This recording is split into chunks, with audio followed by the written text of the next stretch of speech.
Hey guys, welcome to Miracles Wednesday. So, I told you last week when we were talking about the miracle of the woman who was healed. If you have not already watched that video, just head on back, take a peek at it. But this miracle happened right before that, or Jesus was on his way to perform this miracle when the woman reached out and touched his cloak. So, in our scene now, Jesus has been teaching at a lake. He really liked lakes. That's one of the reasons I think it's so cool that we're doing worship outdoors at Briggs Woods right now. Yep. But, so, a man, a religious leader named Jairus came to him and he said, "Teacher," because that's what people would call Jesus, was teacher.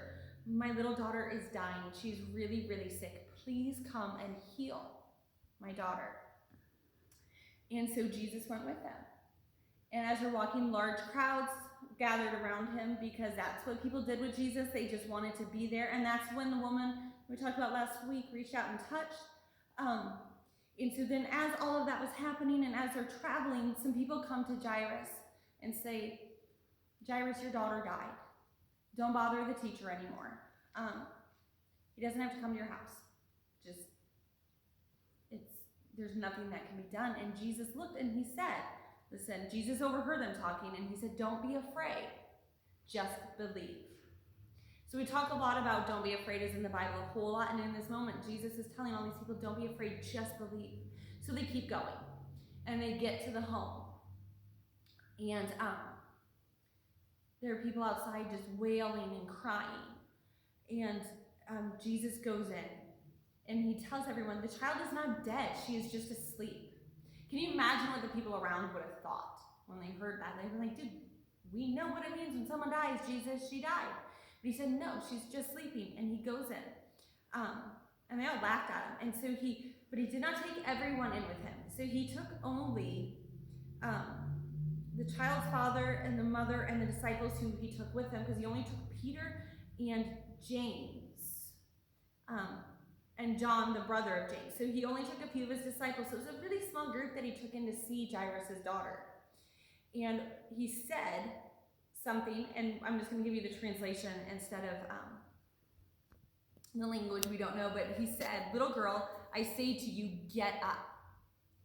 And immediately, just like that, she got up and she began to walk around.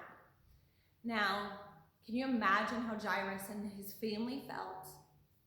That the daughter that they thought had died was back up and walking around. And everyone was just astonished. She was 12 years old, by the way, which I just think is kind of cool because we have this story when she was 12 years old, and the only story we have about Jesus when he was a boy was 12 years old. I don't know if there's a correlation, but I just think that's kind of a cool, fun fact. But Jesus told everyone, don't tell anyone about what happened. And then he said, "Now give the girl something to eat." Now that seems super weird, right? Well, I guess maybe he just thought she was really hungry. But they would do this to show that it was a real person and not just their imagination and not like a ghost, because they didn't believe that spirits could eat food. So when she ate food, it was showing that she really was back alive. And that is our miracle for this week, the healing of Jairus' daughter. This week, just have fun playing around with the foods that your parents give you. Be really blessed and know that when you do that, you're showing everyone that you are alive and eating the food, even if it's vegetables. Have a great week, everyone. Bye.